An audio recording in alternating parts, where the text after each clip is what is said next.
गणनायकाय गणदैवताय गणाध्यक्षाय धीमहि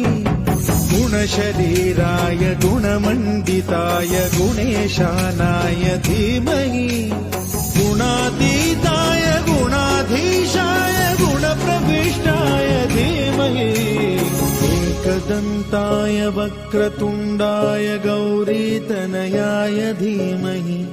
गजेशानाय भालचन्द्राय श्रीगणेशाय धीमहि एकदन्ताय